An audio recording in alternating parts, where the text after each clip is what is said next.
ప్రపంచ ప్రఖ్యాతిగాంచిన తిమ్మమ్మ మర్రిమానలో జరుగుతున్న మహాశివరాత్రి జాగరణ మహోత్సవాల్లో బుధవారం రాత్రి కదిరి ఆర్డీఓ వెంకట సన్నాసి శర్మ హాజరు కావడంతో ఆలయ కమిటీ ఘన స్వాగతం పలికింది. ఈ జాగరణ ఉత్సవాల్లో భాగంగా ఆర్డీఓ దంపతులతో తిమ్మమ్మ ఆలయంలో అమ్మవారికి ప్రత్యేక పూజలు చేసి ఆశీస్సులు పొందారు. ఆర్డీఓ వెంట తహసీల్దార్ దేవేందర్ నాయక్ పాల్గొన్నారు. ఉత్సవాల సందర్భంగా తిమ్మమ్మను ప్రత్యేక అలంకరణ చేసి భక్తులకు పర్యాటకులకు దర్శనావకాశం కల్పించారు. హాజరైన భక్తులకు పర్యాటకులకు కమిటీ వారు అన్ని సౌకర్యాలు అందుబాటులో ఉంచారు. సత్యసాయి జిల్లా కదిరి నియోజకవర్గం నంబూల పూలకుంట మండలం తిమ్మమ్మ మర్రిమానలో మహాశివరాత్రి జాగరణ మహోత్సవాలు సర్పంచ్ విష్ణుమూర్తి ఆలయ కమిటీ వారు వెంకటనారాయణ సీనా నారాయణ స్వామి వీరితో పాటు పలువురు నిర్వహించారు. శివరాత్రి జాగరణ ఉత్సవాలకు ప్రతి ఏటా ఆనవాయితీగా కోక్కంటి గ్రామానికి చెందిన ప్రవీణ్ నాయుడు నీలిమ తిమ్మమ్మకు బంగారు తాలిబట్టు వెండి మెట్టెలు పట్టు వస్త్రాలను సమర్పించారు. వారు పూజలు చేసి ఆశీస్సులు తీసుకున్నారు. ఈ జాగరణ ఉత్సవాలకు పెద్ద ఎత్తున భక్తులు సందర్శకులు పాల్గొని తిమ్మమ్మకు పూజలు చేశారు. దీంతో మర్రిమానలో పెద్ద ఎత్తున జనసంచారంతో కిటకిటలాడింది.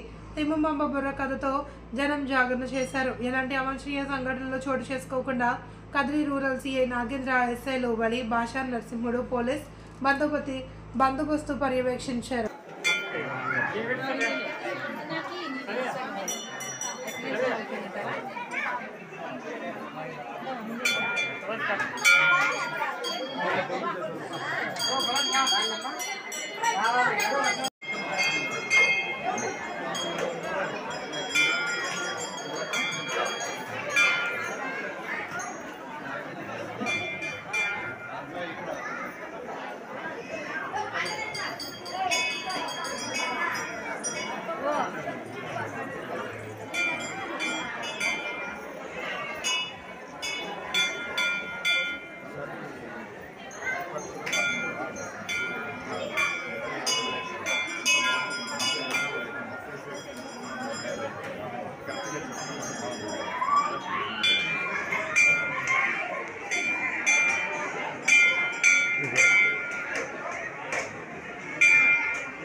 फोटो देता ना देखो